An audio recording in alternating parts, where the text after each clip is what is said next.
자, 개항 이후에 그 개화 정책을 실시하면서 외국과의 교역은 활발해지지만 국가 재정은 악화가 되고, 그리고 이제 수령들의 어떤 그 농민에 대한 수탈은 심화가 됨으로 인해서 농민들은 좀 더 힘겨운 생활고에 이제 시달리게 되었습니다. 여기에 이제 덧붙여서 외국 상인들이 내지에까지 들어와서 상업 활동을 펴다 보니까 특히나 이제 그 값싼 영국산 면직물들을 판매를 하다 보니 조선인들이 손으로 직접 만든 면직물 산업은 큰 타격을 받게 되었던 거고요. 뿐만 아니라 이제 농민들이 생산했던 쌀들이 일본으로 대부분 다 수출이 되다 보니 결국 농민들은 쌀 부족이라고 하는 부분에 고통을 덧붙여서 받게 되었습니다. 그래서 이런 지배층의 수탈과 외세의 침탈이라고 하는 경제적 침탈이라고 하는 이중고에 농민들이 노출이 되게 되었고, 그러다 보니까 당연히 농민들은 여기에 불만을 가지고 농민층들이 농민 봉기를 일으키게 될 수밖에 없었던 거죠. 자, 이때 이제 한편에서는 이제 동학이 그 교세를 확장을 하고 있었고, 나아가서는 동학에서는 평등이나 농민들을 대변하는 외세의 배척이나 이런 부분들을 주장하고 있었기 때문에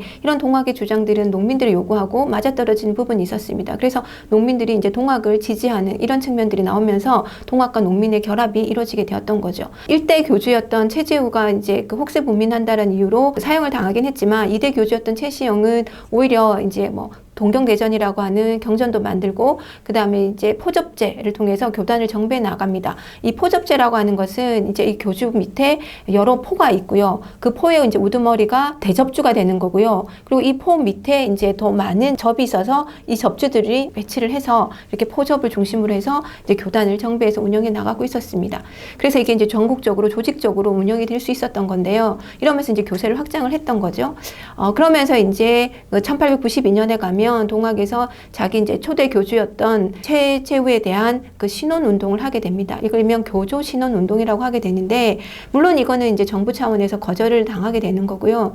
자, 이 과정에서 이제 집회를 계속 이어나가면서 삼내 보은 이런 데서 이제 집회를 계속 해 나가는데요.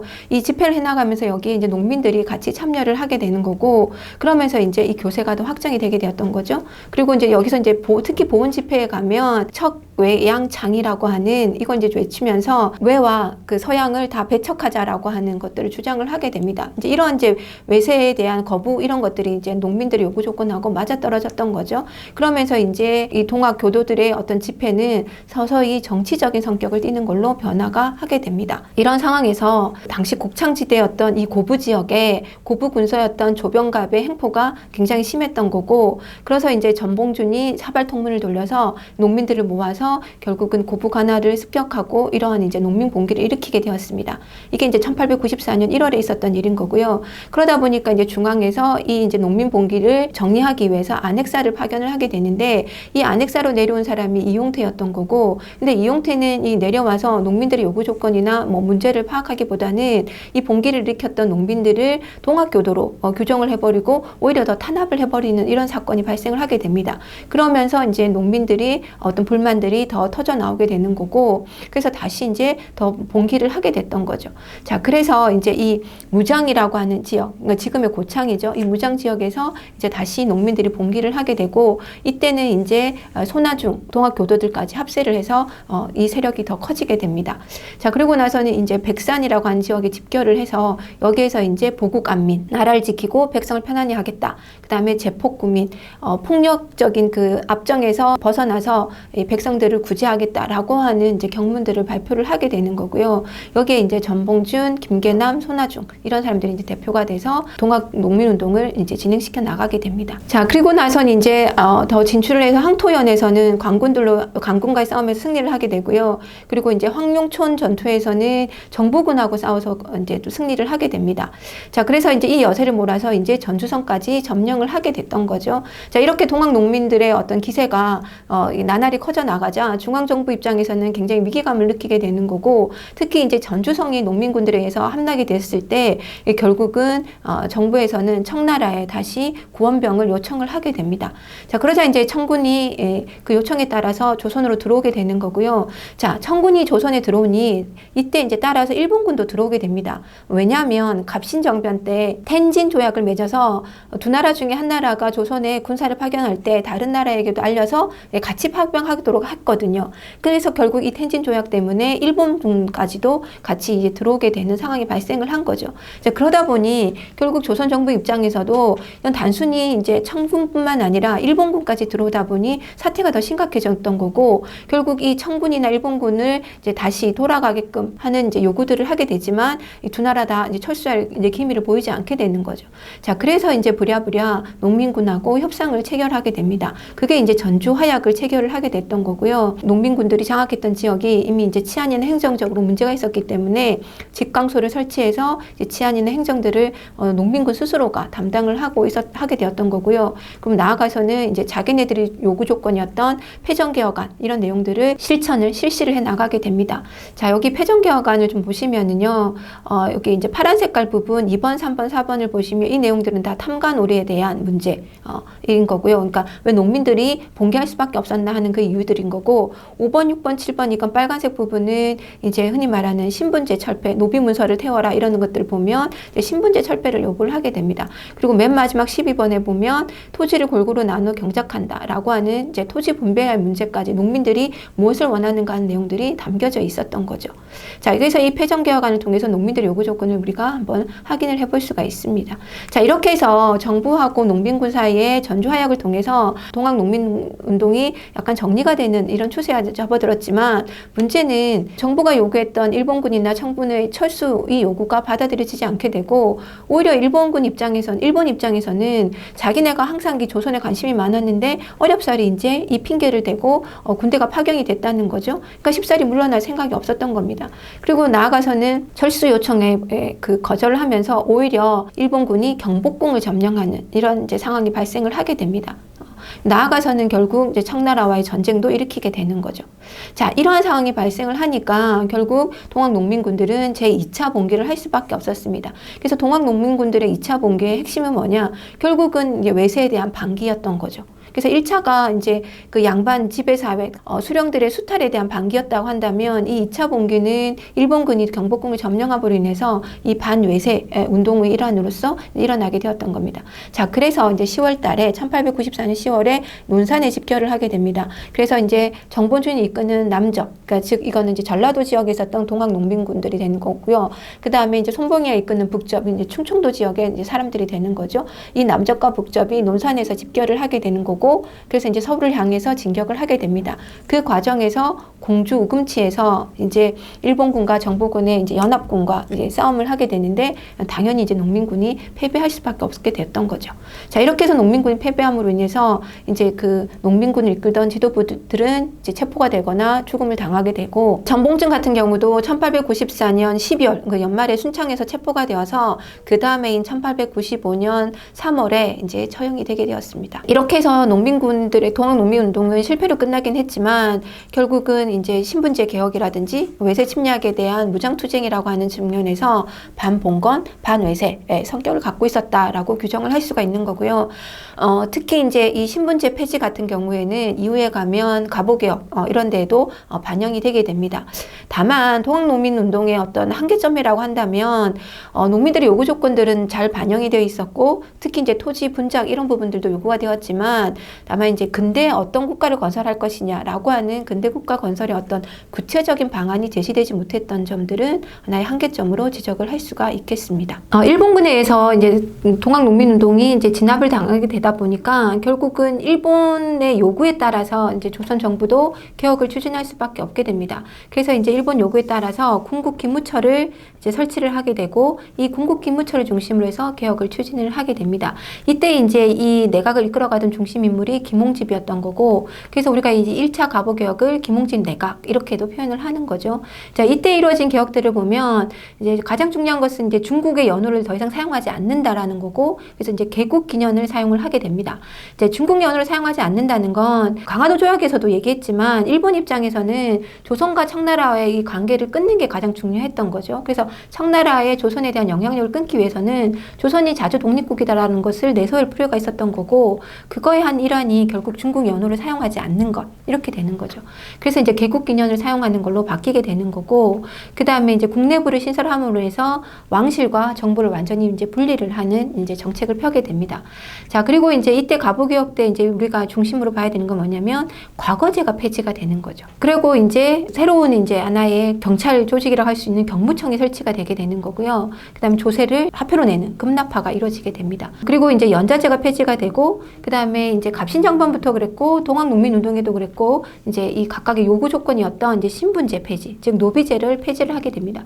물론 관노비 폐지는 일찍이 일어났었던 거고요. 이때 가면 이제 사노비까지 해서 모든 노비들이 이제 폐지가 됐다는 거고, 그 다음에 가부의 재가 이런 것들도 허용이 되게 됩니다. 그래서 이제 일정 부분 갑신정변에서 요구됐던 부분, 그 다음에 동학농민운동에서 제기됐던 요구 조건들이 이 가부개혁에 반영이 되었다, 이렇게 얘기를 할 수 있게 되고요. 그 다음에 이 개혁을 추진하면서 국문 또는 국한문 이제 함께 사용을 하게 됩니다. 이때 이제 국문이 정부의 어떤 그 내용들을 전달하는 그 도구로도 사용이 되기 시작했다라는 거죠. 자, 이 과정에서 일본은 청나라의 대립관계 속에서 청일전쟁이 발발을 하게 되는 거고, 이 청일전쟁에서 이제 딱 승기를 잡은 일본 입장에서는 결국은 이제 조선에 대한 내정 간섭을 더 심화하게 되는 거죠. 그래서 이제 그 개혁 정치를 추진해 갔던 군국기무처를 폐지를 하게 되고, 망명가 있던 박용효를 불러와서 김홍집과 박용효의 이제 연립 내각을 만들게 됩니다. 이 과정에서 결국 일본의 요구 조건을 더 반영하는 개혁들을 추진을 하게 되는 거죠. 자, 그러면서 이제 조선이 자주 독립국이다, 청과의 관계는 완전히 끝났다라고 하는 것을 대내외에 선포를 하게 됩니다. 이게 이제 바로 홍범 14조를 반포를 하게 되는데요. 홍범 14조 내용을 보게 되면, 그래서 제일 첫 번째가 청에 의존하는 관념을 끊고 자주 독립의 기초를 확립한다. 이게 이제 제일 첫 번째 조항에 나오게 되는 거죠. 그러니까 청과 조선의 관계는 이제 끝났다라고 하는 부분을 명확하게 제시를 하게 되는 거고, 그 다음에 왕실과 그 다음에 이제 국정 사무는 분리한다. 이건 이제 1차 가부개혁에도 추진했던 부분이 계속 이어지는 부분이 나오게 되는 거죠. 그 다음에 이제 보면 이제 민법과 형법을 엄격히 제정한다. 쉽게 얘기하면 근대식 법을 만들게 된다라는 거고요. 그 다음에 이제 인재 양성이라고 하는 부분에서 이제 흔히 말하는 과거제가 폐지됐으니까 새로운 인재를 양성할 수 있는, 즉 말 그대로 근대적인 인재 양성, 학교나 이런 것들이 요구가 되게 되었던 거죠. 이런 부분들을 이제 제시를 하게 됩니다. 자, 그래서 이제 의정부는 폐지가 되고 말 그대로 이제 내각제 중심으로 운영을 하게 되는 거고요. 그 다음에 앞서 말한 대로 이 홍범 14조에서 나왔지만 법률을 만들므로 인해서 근대적인 재판소가 마련이 되게 되고, 그 과정에서 이제 사법부의 독립이라고 하는 부분이 이루어지게 되는 거죠. 그리고 이제 과거제가 폐지되기 때문에 결국은 근대적 교육을 해야 되죠. 그래서 교육 입국 조서를 발표를 해서 근대적인 교육 제도를 마련을 하게 됩니다. 그 제도 이제 이 정책에 맞춰서 소학교, 외국어 학교, 그 다음에 이제 뭐 사범학교, 선생님을 길러낼 수 있는 한성사범학교들이 이제 마련이 되게 됩니다. 이게 이제 2차 가부개혁 때 추진되었던 거고요.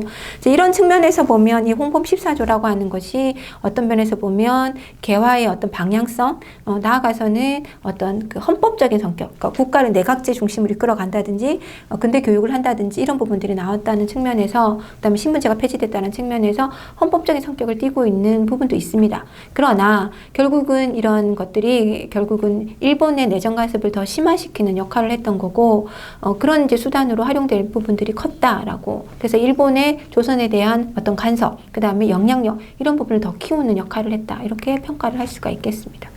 자, 결국 청일전쟁에서 일본은 승리를 합니다. 그죠? 그래서 이제, 이 청일전쟁에 승리하면서 일본인과 청나라 사이에 시모노세키 조약이 체결을 하게 되고, 그러면서 이제 일본은 청나라로부터 랴오동 반도하고 타이완을 이제 할양을 받게 됩니다. 그 지역을 이제 지배권을 받게 되는 거죠. 자, 그러니까 당연히 주변에 있던 나라들이 여기에 대한 견제가 들어오게 됩니다. 그래서 러시아가 프랑스나 독일 등을 이제 끌어들여가지고 이 3국이 여기에 대해서 문제 제기를 하는 거죠. 일개 일명 3국 간섭이 일어나게 됩니다. 그러다 보니까 결국은 일본이 그 랴동을 다시 반환을 하게 되는 거고요. 이런 상황에서 이제 삼국 간섭에 의해서 일본에 대한 견제가 들어오다 보니까 조선 정부 또한 그러면 일본을 견제하기 위해서 러시아를 끌어들 필요가 있겠다라는 생각을 하게 되고, 그래서 조선 정부는 친러 정책을 펴게 됩니다. 그동안 가부개혁을 이끌어왔던 박용호가 이제 실각을 하게 되는 거고, 이제 친러 정책 중심으로 가게 되는 거죠. 자, 그러니까 일본 입장에서는 자기네가 꾸려왔던 모든 이제 자기네에 대한 내정 간섭과 영향력을 확대할 수 있는 것들을 마련해 왔는데, 이게 갑자기 조선 정부가 친러 정책으로 가게 되니까 거기에 대한 이제 반발이 나올 수밖에 없었던 거죠. 그래서 이런 친러 정책을 주도한 사람이 누구냐? 그래서 일본 입장에서 봤을 때는 그 사람이 바로 명성황후라고 판단을 하게 된 거고, 그러고 결국은 명성황후를 시해하는 이런 이제 사건을 일으키게 되는 거죠. 그래서 1895년에 을미사변이 일어나게 되는 겁니다. 자, 그래서 이제 을미사변을 통해서 결국은 일본이 다시 한 번 더 내정 간섭을 할 수 있는 이 조건들을 마련을 하게 되는 거죠. 그래서 이때는 김홍집 내각에 이번에는 6.1존이 참여를 하는 형태를 띠게 되는 거고요. 자, 이때 이제 일어나는 개혁들의 내용을 보면 이제 본격적으로 이제 독자적인 연호를 사용합니다. 그게 이제 건양이라고 하는 연호를 사용하게 되고요. 그 다음에 태양력, 이제 서양식의 이제 양력을 사용을 하게 되는 거고, 그 다음에 단발령을 실시를 하게 됩니다. 그래서 이제 겉모습부터 이제 바뀌게 되는 거죠. 그리고 이제 드디어 일반 백성들의 아래서부터 교육을 하기 위한 소학교 설치들도 이제 본격적으로 이루어지게 되는 겁니다. 자, 이렇게 해서 개혁들은 이루어지고 있지만, 반면에 결국은 명성황후가 시해를 당했고, 그 다음에 이제 강제적인 단발령이 이루어지게 됐잖아요. 당연히 거기에 대한 그 백성들의 불만, 그 다음에 특히 이제 양반 관료나 유림들의 불만들이 폭주를 하게 되는 거죠. 양반 유생과 농민들에 의해서 의병 운동이 일어나게 됩니다. 이게 바로 을미의병인 거죠. 자, 이런 상황이 발생하니까 고종은 명성황후가 이제 시해 당하고 이런 모습을 보면서 굉장히 불안감을 느끼게 되는 거죠. 그래서 결국은 고종은 이 경복궁을 지키지 못하고 결국은 러시아 공사관으로, 이제 친러 정책, 자기가 의지할 수 있는 것은 러시아라는 생각을 해서 러시아 공사관으로 옮겨가게 됩니다. 이게 바로 아관 파천, 즉 아관이라고 하는 게 러시아 공사관이라는 뜻인 거고요. 파천이란 말은 왕이 전쟁이 일어나거나 무슨 위기에 처했을 때 잠시 이제 몸을 피하는 것, 피난을 가는 걸 파천이라고 얘기합니다. 그래서 러시아 공사관으로 왕이 몸을 옮겼다라고 해서 아관 파천 이렇게 얘기를 하게 되는 거고, 왕이 옮겨가 버리다 보니까 결국은 이 을미개혁이라는 부분도 중단이 되게 됩니다. 자, 그래서 이러한 갑오개혁부터 중심으로 쭉 이어서 보면 결국은 이 개혁의 핵심은 일본의 간섭이 일어났다는 거. 그 다음에 이제 개화파 관료들이 이제 대거 참여를 하게 됐다라고 하는 부분이 그들에 의해서 이루어지게 된 거죠. 그래서 이제 긍정적인 부분은 봉건적인 체제, 즉 뭐 신분제 이런 것들이 이제 타파가 되었다라는 부분에서는 긍정적으로 평가가 될 수 있고, 그래서 특히 이제 갑신정변이나 농민들의 요구 조건들이 일정 부분 그런 데서 반영이 됐다. 이건 이제 긍정적인 부분이죠. 그렇지만 결국은 이 개혁은 일본의 간섭하에서, 그 다음에 일본이 입맛에 맞는 개화파들에 의해서 이제 추진되었기 때문에 결국은 일본의 어떤 영향력이 더 심화되는 역할을 했다라는 이제 단점이 있는 거고, 한계가 있는 거고, 또 하나는 농민들의 가장 큰 요구는 사실은 토지 제도 개혁이었거든요. 그런 부분은 전혀 반영이 되지 않았다라고 하는 이런 것들. 그래서 이제 일본 민중들의 어떤 호응이나 그다음 이런 지지들을 받지 못했다라고 하는 한계점이 있고, 더 나아가서는 계속 얘기하지만 근대에서의 가장 핵심은 부국강병이에요. 나라를 부강하게 하는 거는 결국 상업을 진행시키는 거고 군대를 양성하는 건데, 이런 국방력 강화나 상공업 진흥이란 부분은 이 갑오개혁에서 또 을미개혁에서 전혀 보이지 않는다는 거죠. 이런 부분이 이제 한계점으로 지적을 할 수가 있습니다.